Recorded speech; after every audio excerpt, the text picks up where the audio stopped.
Hi guys, this is Manu Mishra. So welcome back with the session जिसमें आज हम लोग 7 मार्च के द हिंदू न्यूज़पेपर का एनालिसिस करेंगे। So here we start the analysis of today's newspaper. So the first news it's from Ukraine, Russia and India का भी इन्वॉल्वमेंट। द रीजन बीइंग क्योंकि इंडिया के अराउंड 20,000 से भी ज्यादा इंडियन स्टूडेंट जो हैं वो यूक्रेन में फंसे हुए थे।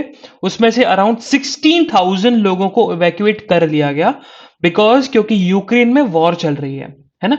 और अभी भी एक रीजन है सुमी, और उस सुमी रीजन में से अराउंड 700 इंडियन नेशनल्स को इवैक्यूएट करना बचा हुआ है।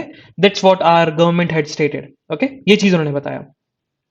वहीं पोलैंड की तरफ से भी सॉरी, इंडियन एम्बेसी जो है इन पोलैंड एंड हंगरी, उन्होंने भी बताया कि हमारा जो मिशन है वो एक लास्ट स्टेज पर है। क्योंकि जितनी फ्लाइट्स या जितना हमने एक्सपेक्ट किया था कि हम मिशन से हम इतने लोगों को इवैक्यूएट कर लेंगे, वो हम कर रहे हैं। तो ऑपरेशन गंगा, ये नाम बहुत याद रखना, बहुत लंबे समय तक चलने वाला है ये वाला नाम, क्योंकि एक तो बहुत इसको पब्लिसाइज बहुत ज्यादा किया गया इस मिशन को, इस ऑपरेशन को, है ना। तो ये बहुत ज्यादा इंपॉर्टेंस रखेगा। और यूरोप में आफ्टर वर्ल्ड वॉर 2 इतनी बड़ी वॉर देखने को मिली है, और उस वॉर में इंडिया का इन्वॉल्वमेंट कि हम लोग इंडियंस नेशनल्स को वैक्यूएट कर रहे थे। तो एक एक टर्म ये डायरेक्टली क्वेश्चन बन सकता है कि what is the name of the operation by which Indian government has evacuated Indian nationals from the from the war torn country Ukraine.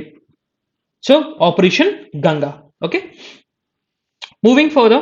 So हुआ क्या कि 2 दिन पहले रशियन रशियन गवर्नमेंट और यूक्रेनियन गवर्नमेंट ने दोनों ने डिसाइड किया कि कुछ रीजन ऐसे हैं जहां पर हम लोग सीज फायर रखेंगे। मतलब आप वॉर नहीं करोगे, आप अटैक नहीं करोगे, हम अटैक नहीं करेंगे। आपकी जो पोजीशन है वही बना के रखोगे, जो हमारी पोजीशन है हम भी वही बना के रखेंगे। क्योंकि हम टाइम दे देते हैं, जितने लोग भी रेसिडेंट्स हैं यूक्रेन में या उन सिटीज में, वो अपने आप को इवैक्यूएट कर लें वहां से, है ना, चले जाएं। ठीक है, कहीं और चले जाएं। लेकिन सीज फायर था, सीज फायर का उल्लंघन किया गया, सीज फायर फेल हो गया। अब उसका रीजन यही है, रशिया वाले बोल रहे हैं कि यूक्रेन की आर्मी ने सबसे पहले हमारे ऊपर अटैक किया, और यूक्रेन आर्मी बोल रही है कि रशिया ने हमारे ऊपर पहले अटैक किया। ओके, तो यही देखने को मिल रहा है, वॉर है, मतलब कोई किसी पर एलिगेशन लगाया जा रहा है। Moving further, so the case of NSC, national stock exchange, जिसमें former managing director of NSC Chitra Ramachandran फंसी हुई हैं, उनको फाइनली सीबीआई ने अरेस्ट कर लिया। अब ये पहले केस क्या है, पहले केस समझ लो है क्या, है ना। दो चीजें हैं इस केस में, दो चीजें समझ में आ जाएगा। देखो, सबसे पहले है एनएससी होता क्या है ना। NSC, what is NSC? तो एनएससी क्या है, फुल फॉर्म क्या है, नेशनल स्टॉक एक्सचेंज। ठीक है, मतलब is a type of stock exchange. अब देखा जाए तो सबसे बड़ा क्वेश्चन यही उठता है कि स्टॉक एक्सचेंज का काम क्या है ना। जब हम बात करते हैं कि भाई स्टॉक एक्सचेंज हमने बहुत सुना है, बहुत सुना है, हमने हमने हमेशा बहुत जगह सुना होगा, बहुत लोग ट्रेडिंग भी करते होंगे, बहुत लोग शेयर मार्केट में पैसा भी लगाते होंगे। But what is the term of stock exchange? So stock exchange देखा जाए तो इसका जो पर्पस होता है वो होता है असिस्ट करना, रेगुलेट करना, कंट्रोल करना। किस चीज का? The business of buying, selling और dealing in securities. If I am talking about securities, it mean shares, stocks, debentures, ये सारी चीजें। ठीक है, तो इतना ही समझो कि कंपनी के जो शेयर्स होते हैं, लिस्टेड कंपनी के शेयर्स होते हैं जो लिस्ट होती है। अब कोई ना कोई कंपनी लिस्ट तो होती है किसी ना किसी स्टॉक एक्सचेंज में, तो उन कंपनीज के बिजनेस के शेयर्स को खरीदना, सेल करना, डीलिंग करना, उस चीज में उनकी असिस्ट करना, रेगुलेट करना, कंट्रोल करना। सिंपल सी बात है ना। जो कंपनी है, रिलायंस कंपनी है, रिलायंस कंपनी लिस्टेड है, बीएससी में है, एनएससी में है। ठीक है, अब देखा जाए तो इस स्टॉक एक्सचेंज का काम क्या होगा रिलायंस के पर्सपेक्टिव में, कि रिलायंस कंपनी को असिस्ट करे, रेगुलेट करे और कंट्रोल करे। क्या? उनके सिक्योरिटीज को लेकर, सिक्योरिटीज के बाइंग को लेकर, सेलिंग को लेकर और डीलिंग को लेकर। हुआ क्या कि नेशनल स्टॉक एक्सचेंज में 2018 में केस फाइल हुआ था उस टाइम की एमडी चित्रा रामचंद्रन के अगेंस्ट, और दो एलिगेशन लगाए गए थे। पहला एलिगेशन ये लगाया गया था कि ये स्टॉक ब्रोकर को ना प्रेफरेंशियल एक्सेस दे देती हैं। अब प्रेफरेंशियल एक्सेस देने का मतलब देखा जाए तो स्टॉक ब्रोकर्स क्या होते हैं? स्टॉक ब्रोकर्स पहले तो इंसान हुआ करते थे। हर्षद मेहता वो देखी होगी आपने, वेब सीरीज देखी होगी। तो हर्षद मेहता स्टार्टिंग में जो होता है वो क्या होता है? स्टॉक ब्रोकर होता है। लेकिन अब स्टॉक ब्रोकर कोई पर्सन नहीं है। पहले क्या होता था? स्टॉक एक्सचेंज के ही एम्प्लॉय स्टॉक ब्रोकर्स होते थे। फिर बाद में चेंज किया गया corporate by the corporatisation and D, और एक चीज बोलते हैं, क्या बोलते हैं उसको, या कॉर्पोरेटाइजेशन एंड डीम्यूचुअलाइजेशन। वो इतना डेप्थ में जाने की जरूरत नहीं है, जब आप सिक्योरिटीज लॉ पढ़ोगे तब समझ में आएगा। बट अब इतना ही समझो कि पहले क्या था कि पहले स्टॉक एक्सचेंज के एम्प्लॉय स्टॉक ब्रोकर हुआ करते थे। फिर लेकिन अगर मान के चलो स्टॉक एम्प्लॉयज के ही ब्रोकर अगर स्टॉक एक्सचेंज के ही एम्प्लॉयज अगर स्टॉक ब्रोकर बनेंगे, तो अगर उनको लगेगा कंपनी अच्छा परफॉर्म कर रही है तो वही शेयर्स नहीं खरीद लेंगे। तो एक तरीके से इलीगल एक्टिविटी होगी, इनसाइडर ट्रेडिंग भी हो सकती है। तो इस चीज को लेकर डिवाइड किया गया। तो अब स्टॉक ब्रोकर्स जैसे कि एंजल ब्रोकिंग हो गया, आपका जीरोधा हो गया, तो these are the stock brokers. तो ये एलिगेशन लगाए गए थे स्टॉक एक्सचेंज के ऊपर, चित्रा रामाचंद्रन के ऊपर, कि उनके रिजीम में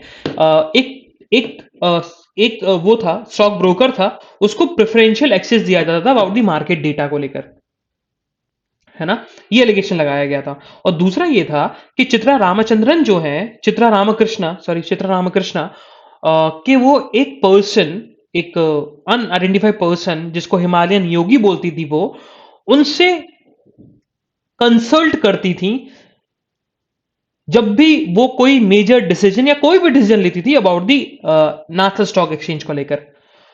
तो एक एक ये था कि भाई आप जब डिसीजन ले रहे हो तो आप किसी को बता नहीं सकते, है ना। आप अपने बोर्ड के बाहर किसी मेंबर को बता नहीं सकते, और आप बता रहे हो। Because of these two allegation CBI ने उनको अरेस्ट कर लिया फाइनली। मूविंग फर्दर, तो हम स्टेट न्यूज की तरफ पढ़ेंगे। सो मेघालय के गवर्नर सत्यपाल मलिक वह पूरे तरीके से गवर्नमेंट के अगेंस्ट आ चुके हैं, सेंट्रल गवर्नमेंट के अगेंस्ट आ चुके हैं। पहले भी थे, पहले भी उन्होंने थ्री फार्म, उनका जो पब्लिक में या उनका देखने को जो मिला कि गवर्नमेंट के अगेंस्ट है, वो आपको देखने को मिला था। थ्री फार्म लॉज आए थे। थ्री फार्म लॉज जब आए ना, तो उन्होंने पब्लिकली बोला था कि नहीं ये गलत है, थ्री फार्म लॉज नहीं आना चाहिए, फार्मर्स के अगेंस्ट में है ना। अब सत्यपाल मलिक फाइनली खुल के सामने आए हैं और उन्होंने बोला है कि जैसे ही मेरा गवर्नर का टर्म कंप्लीट होगा, क्योंकि अभी 6 महीने बचे हुए हैं गवर्नर के टर्म को, और ऐसा नहीं है ना, बिल्कुल ऐसा नहीं है कि भाई कि आपको टर्म पूरा कंप्लीट करना है। सो गवर्नर की जो पोस्ट है वो होल्ड करके रखते हैं on the preference given by the president. President की प्रेफरेंस होती है। अगर प्रेसिडेंट जिस दिन चाहेगा ना, उस दिन गवर्नर को निकाल सकता है। उस दिन मतलब उसको लगा कि एक, जैसे उसने सत्यपाल मलिक को अपॉइंट कर दिया गवर्नर मेघालय का, तो कल ही निकाल सकता है। So it's totally depend upon the president कि वो किस पर्सन को गवर्नर कितने समय तक बने रहने देगा। हाँ, बाकी गवर्नर के पास राइट है रिजाइन कर दे। तो सत्यपाल मलिक का यही कहना है कि अब मेरे अभी टेन्योर के 6 महीने बाकी हैं, and after 6 months I will support the farmers in the state of Haryana, UP, and उनसे मैं सपोर्ट मांगूंगा और उनको बोलूंगा कि आप वोट करें अगेंस्ट दी सेंट्रल गवर्नमेंट जो भी एग्जिस्टिंग में है, और लोकसभा में, क्योंकि 2 साल बचे हुए हैं, 2 साल में अभी लोकसभा इलेक्शन आने वाले हैं। Moving further, again on the state news. So finally Karnataka ने क्लियरली बोल दिया है to the cabinet minister of Jal Shakti, आपका water resource minister, sorry, Gajendra Singh Shekhawat, उनको बोल दिया है कि हमें कोई भी इन्वॉल्वमेंट नहीं चाहिए सेंट्रल गवर्नमेंट का इन दिस इशू, जो ऑलरेडी ट्राइब्यूनल डिसाइड कर दिया है ना, आपके कावेरी को लेकर, आपके कृष्णा वाटर को लेकर। तो उसमें 2 रिवर्स हैं जिसमें कर्नाटका का इन्वॉल्वमेंट है, डायरेक्टली इन्वॉल्वमेंट है।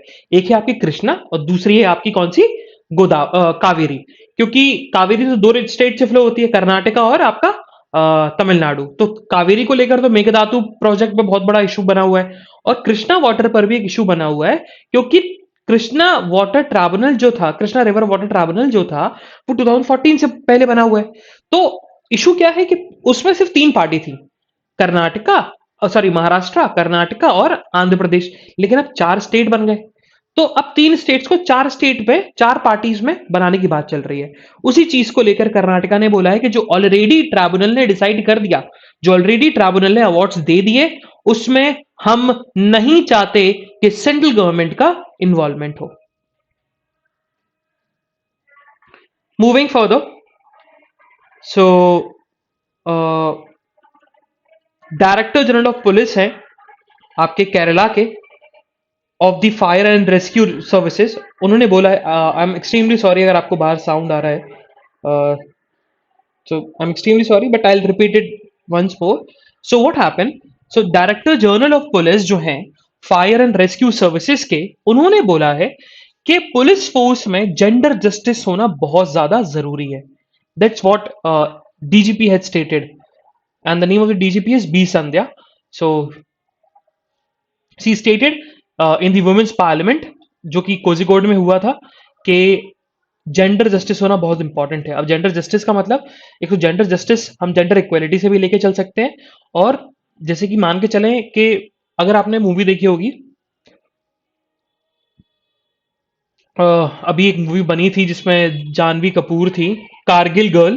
तो उस कारगिल गर्ल में ये था ना कि उस जब वो ट्रेनिंग के लिए जाती है, उस ट्रेनिंग में विमेन वॉशरूम नहीं होता। सो विमेन वॉशरूम होना और विमेन वॉशरूम होना और विमेन को राइट्स देना, तो ये सारी चीज जेंडर जस्टिस में आती हैं। ठीक है, तो वही चीज बताया गया कि पुलिस फोर्स में जेंडर जस्टिस होना बहुत ज्यादा इंपॉर्टेंस रखता है, और ये पुलिस फोर्स की ड्यूटी है कि वो इंश्योर करे about the gender justice. Moving further, so wing visitors from abroad flock to the wetland in Punjab. तो बहुत माइग्रेटरी वर्ड्स आते हैं, है ना। अब वो माइग्रेटरी वर्ड्स क्यों आते हैं, एक बार अपन ने समझा भी था, क्योंकि देखो अभी, अच्छा ऐसे समझ लो, यूरोप को देख के, अभी यूरोप में यूक्रेन को देख के समझ लो आप, यूक्रेन में क्या हो रही है, बर्फ आ रही है ना। यूक्रेन में क्या, माइनस से भी ज्यादा, माइनस 0 डिग्री से भी बिलो टेम्परेचर जा चुका है।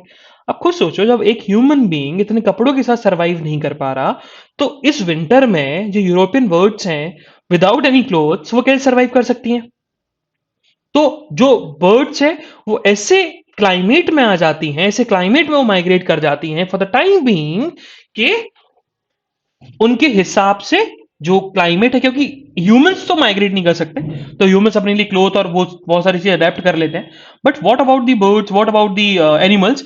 सो they migrate, specially birds migrate बहुत ज्यादा करती हैं, क्योंकि उनके लिए ईजी होता है ना, और उनके लिए कोई वीजा पासपोर्ट तो लगता नहीं है, तो माइग्रेट कर सकती हैं। सो बहुत सारी यूरोपियन और आपकी आर्टिक की जो बर्ड्स हैं वो माइग्रेट करती हैं टू द इंडियन सब कॉन्टिनेंट, या हम बोल सकते हैं साउथ एशियन सब continent. Okay, because of the climate change of the climate, बहुत टेम्परेचर डिक्रीज हो जाता है वहां पर। मूविंग फर्दर, या so on the editorial page, तो आज ना हम थोड़ा नॉर्थ स्ट्रीम 2 के बारे में समझेंगे, थोड़ा सा, मतलब समझने पूरे वाले हैं अपन, कि है क्या नॉर्थ स्ट्रीम 2 में, ऐसी क्या दिक्कत है भाई, है ना, और नॉर्थ स्ट्रीम 2 से किस किस को दिक्कत है, किस किस को फायदा है, क्या प्रॉब्लम हो जाएगी, ये अपन समझने वाले हैं। Second editorial, it's about the, अभी जो क्वाड की मीटिंग हुई उस चीज को लेकर है, and the third one, it's about the a safety net for students abroad, इसको अपन पढ़ेंगे। ठीक है, चलो, तो first will discuss what north stream 2। अभी हुआ क्या, अभी रिसेंटली यूएस ने बोला था कि जो नॉर्थ स्ट्रीम से गैस सप्लाई होती है टू द जर्मनी, और जर्मनी से फिर और अदर यूरोपियन कंट्रीज में जाता है, उस नॉर्थ स्ट्रीम को आप क्या करो, बंद कर दो, है ना, ये बंद कर दो। और देखा जाए जर्मनी ने सैंक्शंस भी लगा दी नॉर्थ स्ट्रीम्स के ऊपर, लेकिन ये सैंक्शंस लगाने के बाद भी रशिया को नुकसान तो होगा, लेकिन यूरोपियन कंट्रीज को भी नुकसान होने वाला है, क्योंकि उनको ऑयल और गैस नहीं मिलने वाला। और नॉर्थ स्ट्रीम की हम बात करें तो नॉर्थ स्ट्रीम जो है वो लॉन्गेस्ट सब सी पाइपलाइन है, जो कि बाल्टिक सी से निकलती है। अब बाल्टिक सी है कहां पर, ये समझना। देखो, अगर आप स्कैंडिनेवियन कंट्रीज देखोगे, स्कैंडिनेवियन कंट्रीज मतलब आपका स्वीडन ये रहा, है ना, स्वीडन के साथ आपका नॉर्वे ये रहा, इधर नॉर्वे है ना, और यही है स्वीडन, मतलब स्वीडन और नॉर्वे ये रहा, और यहां पर डेनमार्क आ जाता है, और यहां पर फिर ये आपके लैंडलॉक्ड कंट्रीज हैं पूरी, फिर यहां पर ये क्या है, जर्मनी है, ये क्या, जर्मनी हो जाता है, ये जर्मनी है आपका। और ये है क्या, यहाँ पर बहुत सारी कंट्रीज हैं आपकी, पोलैंड है, फिर ल्यूथेनिया है, और यहाँ पर आता है रशिया ऐसा। और रशिया का थोड़ा सा पार्ट जो है ना, थोड़ा सा पार्ट, यहाँ तो पूरा लैंडलॉक्ड है, लेकिन यहाँ थोड़ा सा पार्ट आपका आपका उससे बड़ा वो सी से मिला हुआ है। और ये जो सी है, ये वाला सी, ये इधर ऐसे जो कनेक्ट करता है पूरा ये सी, जो कि रशिया को सिर्फ इस पास से कनेक्ट करता है, इस सी को हम बोलते हैं क्या, बैल्टिक सी। क्या बोलते हैं? बैल्टिक सी। BALTIC। ओके, बेल्टिक सी। और ये बेल्टिक सी जो है ये बहुत इंपॉर्टेंस रखता है नॉर्थ स्ट्रीम के लिए, क्योंकि बाल्टिक सी से ही नॉर्थ स्ट्रीम निकली हुई है। ये नॉर्थ स्ट्रीम जा रही है जो कि रशिया को और जर्मनी को डायरेक्ट कनेक्ट करती है। अभी हुआ क्या, 2011 में एक और पाइपलाइन बनने की बात चली थी, नॉर्थ स्ट्रीम 2, जो कि सेम ही होगी, ऐसी पाइपलाइन होगी, यहीं से निकलेगी। जो पाथ नॉर्थ स्ट्रीम 1 का है वही पाथ नॉर्थ स्ट्रीम 2 का होने वाला है, वही पाथ होने वाला है बेल्टिक सी से। लेकिन फर्क क्या पड़ेगा? देखो, नॉर्थ स्ट्रीम 1 की हम बात करें तो नॉर्थ स्ट्रीम 1 से बहुत कम गैस जाती है, बहुत कम गैस जाती है। ठीक है, नॉर्थ स्ट्रीम 1 वैसे कंप्लीट हुई थी 2011 में, और अराउंड नॉर्थ स्ट्रीम 1 की बात करें तो नॉर्थ स्ट्रीम 1 जो है वो 55 billion cubic metres of gas per year भेज सकता है।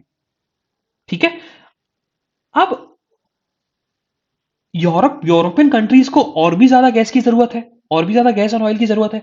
तो फिर रशिया को क्या करना पड़ता है? रशिया फिर अपने लैंड रूट से भेजता है, पोलैंड से भी जाता है, यूक्रेन से भी जाता है। तो अब होता क्या है कि भाई पोलैंड और यूक्रेन जब जाता है ना, तो पोलैंड और यूक्रेन क्या लेते हैं? ट्रांसिट फीस लेते हैं, भैया कि आप हमारे लैंड से लेके जा रहे हो ना, तो भैया पैसा दो आप हमें। तो हुआ क्या, रशिया को एक दिमाग में आया, रशिया ने बोला कि हम एक और गैस पाइपलाइन बनाएंगे।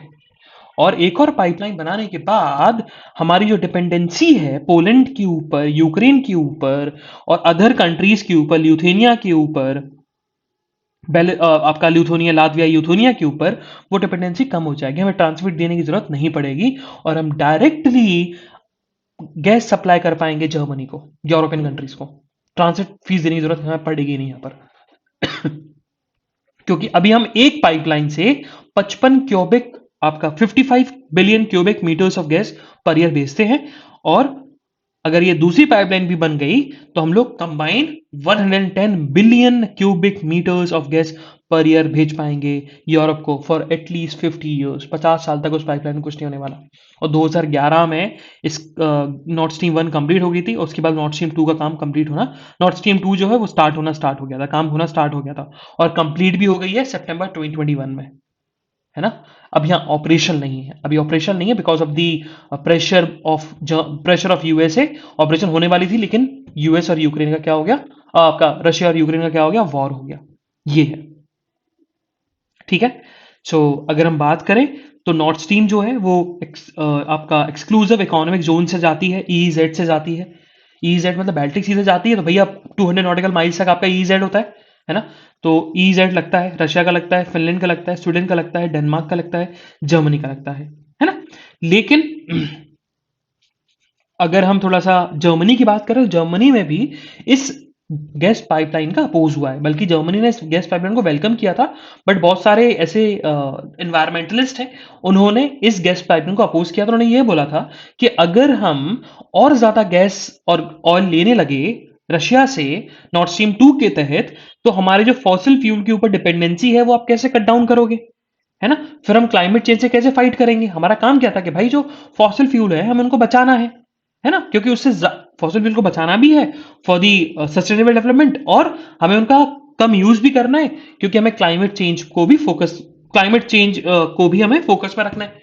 हमें इलेक्ट्रिक चीजें ज्यादा यूज करनी है, सोलर ज्यादा चीजें यूज करनी है, रिन्यूएबल एनर्जी ज्यादा हमें यूज करनी है, ठीक है। फिर जर्मनी ने यह भी बोला, जर्मनी गवर्नमेंट ने भी बोला कि जर्मनी लॉ के हिसाब से ये गैस पाइपलाइन नहीं बनी, और अभी भी यूरोपियन कमीशन का अप्रूवल आना बाकी है फ्रॉम दिस फॉर दिस आपका पाइपलाइन। अब इस गैस पाइपलाइन से फर्क क्या पड़ेगा, इसमें यूक्रेन, पोलैंड और ये सब क्यों अगेंस्ट में है? देखो, पोलैंड और यूक्रेन का हमें समझ में आ रहा है कि भाई उनकी ट्रांसिट फी जो है उनको बहुत लॉस हो जाएगा, है ना, उनके बिजनेस में लॉस होगा। और दूसरा ये है कि इस गैस पाइपलाइन अगर बन गई तो अराउंड रशिया जो है वो गैस और ऑयल इतनी सप्लाई करेगा यूरोप को कि यूरोपियन कंट्रीज की डिपेंडेंसी हो जाएगी रशिया के ऊपर, और रशियन गवर्नमेंट जो है फिर इन फ्यूचर इसको पॉलिटिकल वेपन की तरह यूज करेगा अगेंस्ट द यूरोपियन कंट्रीज। मतलब हो सके तो एक दिन बंद कर दिया, अगर उसने एक दिन गैस ऑयल बंद कर दिया तो कितना लॉस हो जाएगा उनके मार्केट को, कितना इकोनॉमी लॉस होगा, वहां की जनता कितनी परेशान हो जाएगी। तो यही एलिगेशन लग रहा है, यही एलिगेशन लगाया जा रहा है to on the Russia by the European countries and USA के इसको पॉलिटिकल वेपन की तरह यूज किया जाएगा in future by the Russia, geopolitical weapon की तरह, है ना, ये चीज बताई गई। और दूसरा रीजन क्या है कि ये आपके ट्रांजिट फी और बहुत सारे बिजनेस लॉस भी देगा ऑस्ट्रिया को, पोलैंड को, आपका यूक्रेन को, स्पेशली यूक्रेन को। ठीक है, तो बिकॉज ऑफ दिस इस नॉर्थ स्ट्रीम का बहुत ज्यादा अपोजिशन हो रहा है। और देखा जाए रशिया में तो 40% ऑफ द बजट जो रशिया का आता है, रेवेन्यू आता है, वो आपका आता है गैस और ऑयल की सेल से, है ना। तो अगर ऑयल और गैस की सेल और रशिया की बढ़ गई तो रशिया इकोनॉमिकली बहुत स्ट्रेंथन हो जाएगा, जो कि यूएस को बिल्कुल भी एक्सेप्टेबल नहीं होगा। ठीक है, तो ये चीज बताएगी। तो बिकॉज ऑफ दीज रीजंस आपका जो यूरोपियन कंट्रीज हैं वो नॉर्थ स्ट्रीम 2 के अगेंस्ट में है। ठीक है, चलो moving further towards the quadrilateral cuisines. तो ये जो एडिटोरियल है ना, ये एडिटोरियल लिखा गया कि अभी क्वाड की मीटिंग हुई और क्वाड की मीटिंग में India India, Japan, USA and Australia, तीनों जो पार्टीज हैं उनके लीडर्स आए, government head of the government आए और उन्होंने मुलाकात मुलाकात करी और डिस्कशन किया यूक्रेन की यूक्रेन के इन्वेजन को लेकर, सॉरी रशिया के इन्वेजन को लेकर ऑफ यूक्रेन। और उसके साथ साथ उन्होंने और ट्रेडिशनल टॉपिक को भी डिस्कस किया about the territorial maritime securities across the Indo Pacific reason, जिस पर्पज के लिए क्वाड बना था। देखा जाए तो ये क्वाड मीटिंग जो है ना वो इसी वजह से कराई गई क्योंकि यूएस, ऑस्ट्रेलिया, जापान, इन तीनों कंट्री ने एक्सप्लिसिटली रशिया को कंडेम किया है उसके स्टेप को लेकर, उसके डिसीजन को लेकर to launch the invasion on the Ukraine. वो तीनों, और तीनों वोट जो हुए उसमें उन्होंने रशिया के अगेंस्ट में रहे, लेकिन इंडिया जो कि क्वाड का इंपॉर्टेंट मेंबर है उसने एक्सप्लिसिटली कंडेम नहीं किया रशिया के डिसीजन को लेकर about the launch of invasion on Ukraine, है ना। बल्कि जो रिमेनिंग 3 कंट्रीज है except India, Australia, US, Japan, उन्होंने सिर्फ अपना अपना अपना उन्होंने सिर्फ कंडेम अकेला नहीं किया, उन्होंने बल्कि बहुत तगड़े तरीके से सैंक्शंस लगाए हैं, इकोनॉमिक सैंक्शंस लगाए हैं, जिससे रशिया की इकोनॉमी क्रिपल भी हो सकती है, उनकी खुद की भी हो सकती है, लेकिन तब भी उन्होंने लगाए। तो ऑथर का यही कहना है कि भाई इंडिया अभी जो 21st सेंचुरी के नए नॉन अलाइनमेंट की तरफ जा रहा है, जो वेरिएंट दिखा रहा है, वो देखा जाए तो वो थोड़ा सा इजी नहीं होगा एज कंपेयर टू दी जो नॉन अलाइनमेंट आपका जवाहरलाल नेहरू ने दिखाया था। क्योंकि उस समय हम लोग एज अ डेमोक्रेटिक नेशन बहुत इंडिपेंडेंट थे। हम लोग की डिपेंडेंसी नहीं थी, हम लोग ज्यादा डिफेंस सेक्टर में और अपने अपने अपने डिफेंस सेक्टर को स्ट्रेंथन करने में इतना ज्यादा जोर नहीं लगाते थे, क्योंकि हम थोड़ा इंटरनली इतने अफेक्टेड थे, हम लोग को इंटरनली बहुत फोकस करना था। लेकिन now India as a world leader, one of the world leader, जो है कि अपने डिफेंस को बहुत ज्यादा स्ट्रेंथन कर रहा है। हमें पहले डर नहीं था चाइना से, अब डर है। हमें पहले पाकिस्तान से था डर नहीं था, अब डर है बॉर्डर को लेकर, है ना। तो हम बहुत सारे अराउंड, हमने $6 बिलियन, अराउंड उससे कम है, $5.45 बिलियन का हमने डिफेंस डील साइन करी है रशिया के साथ about the S-400 defence system को लेकर, और इंडिया के ऊपर काचा लग सकता है। लेकिन ऑथर ने फिर एक चीज और बोली है कि अगर हम क्वाड का एग्जाम्पल लें तो इंडिया को एलिनेट नहीं किया जा सकता, है ना। क्वाड क्वाड इंडिया को अकेला छोड़ नहीं सकता, क्योंकि India one of the critical partner है in the Indo Pacific region. और अगर हमने इंडिया को ही अलग कर दिया तो फिर चाइना जो है वो इंडो पैसिफिक रीजन में अपना डोमिनेंस उसको रखने से कोई नहीं रोक सकता, कोई नहीं रोक सकता। ये चीज यहां बताई गई।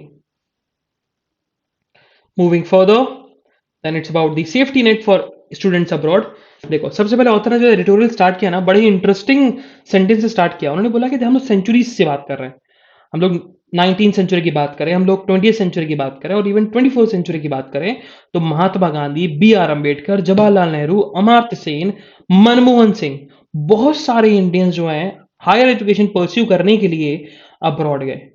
और बताया गया कि before the pandemic around 7.5 lakh Indian student जो हैं वह अब्रॉड में पढ़ रहे हैं और अराउंड $24 बिलियन फॉरेन इकोनॉमीज में कंट्रीब्यूट कर रहे हैं, जो कि इंडिया की 1% जीडीपी के बराबर है, 1% ऑफ जीडीपी के बराबर है। और ऐसा एक्सपेक्टेड है कि बाय द ईयर ऑफ 2024 जो नंबर्स हैं वो 1.8 मिलियन हो जाएं। ठीक है, ये चीज बताई गई। और ये जो अमाउंट अभी है $24 बिलियन, वो बढ़कर $80 बिलियन हो जाए। तो ये डिमांड बढ़ क्यों रही? तो one of the main reason जो डिमांड बढ़ रही है higher education in the abroad, it's because of the कि इंडिया में क्वालिटी एजुकेशन जो है वो सप्लाई नहीं हो पा रही, अच्छी नहीं है, because of this.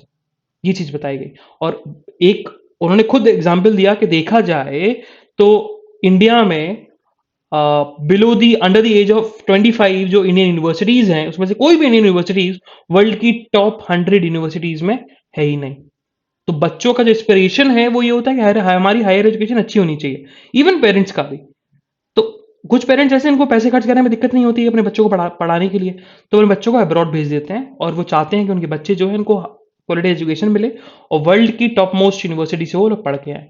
Even Sushma Swaraj ने इंडियन अब्रॉड, देखो गवर्नमेंट ने भी इस चीज को सपोर्ट किया है।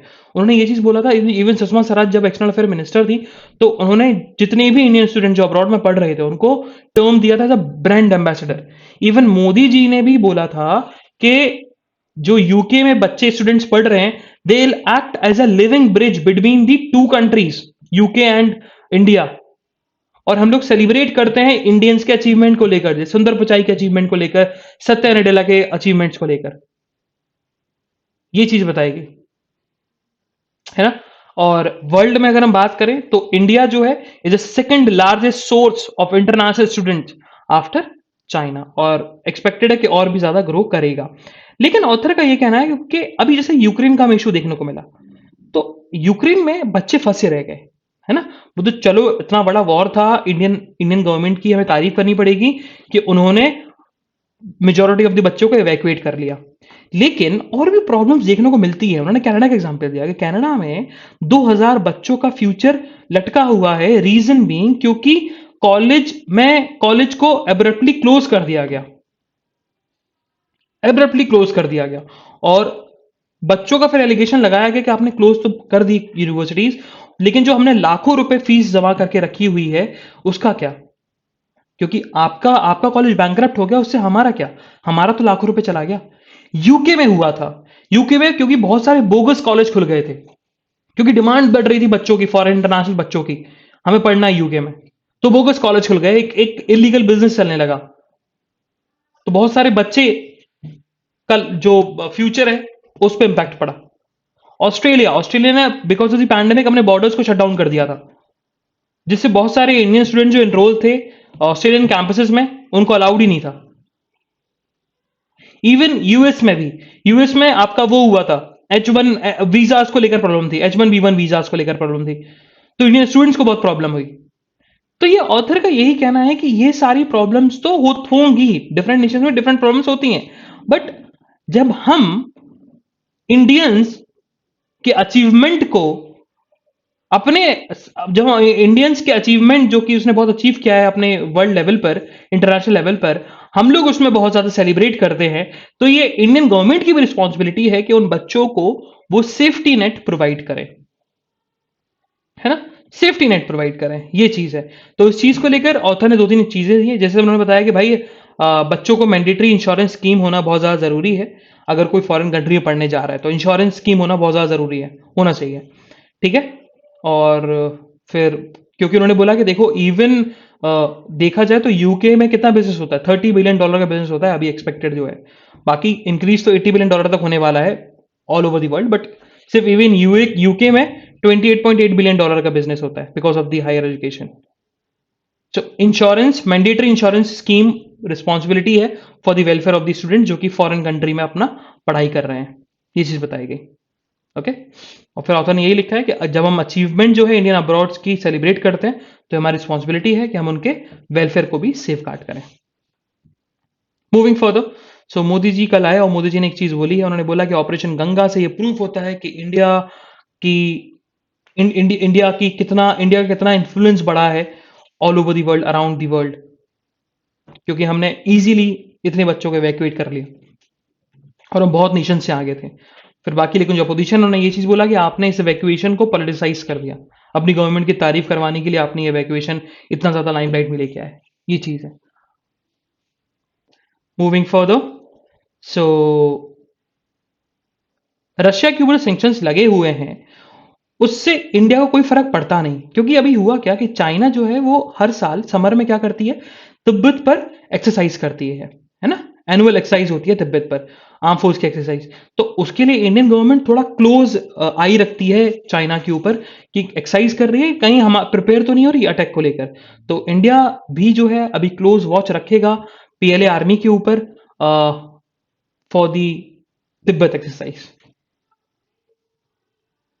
सो कल Amit Shah 53rd raising day celebration था सीआईएसएफ का, और उन्होंने स्पीच दी, और स्पीच में उस स्पीच में बोला कि हम चाहते हैं सिक्योरिटी जो है, सीआईएसएफ जो है आपका, अ, अरे सीआईएसएफ को फुल फॉर्म जो है ना वो ये है आपका, central industrial security force. Central industrial security force जो है ना वो हाइब्रिड सिक्योरिटी मॉडल पे काम करे, मतलब सीआईएसएफ प्राइवेट सिक्योरिटी एजेंसीज को ट्रेन करे और सर्टिफाई करे, जिससे वो अपने अपने इंडस्ट्रीज और मैन्युफैक्चरिंग यूनिट्स को सेफ गार्ड कर सकें, है ना। क्योंकि बिकॉज ऑफ सीआईएसएफ हमने अराउंड 2.5 ट्रिलियन डॉलर की जो मैन्युफैक्चरिंग प्रोडक्शन यूनिट है इंडिया में, हमने उसको सेफ गार्ड किया है, सीआईएसएफ ने सेफ गार्ड किया है। और हम चाहते हैं कि अगर इंडिया को $5 ट्रिलियन का इकोनॉमी बनना है, तो उसके लिए सीआईएसएफ को हाइब्रिड सिक्योरिटी मॉडल पे जाना पड़ेगा। ये पूरा इलेक्शन को लेकर है, नहीं पढ़ना है। Moving further toward the national news again, so Hansa NG, it's an आपका, it's a indigenous aircraft trainer which has been developed by the CSR NAL National Aerospace Laboratory। उसका ट्रायल्स जो है वो फिनिश हो चुके हैं, इवन सी ट्रायल्स भी complete हो चुके हैं। और देखो जैसे कि आपको जैसे कॉमर्शियल पायलट्स होते हैं, तो कॉमर्शियल पायलट्स को ट्रेनिंग देना, है ना, कोई पर्सन है जिसको फ्लाइंग में बहुत ज्यादा इंटरेस्ट है, उसको ट्रेनिंग देना, तो उसमें ये बहुत काम आएगा हंसा एनजी, ठीक है।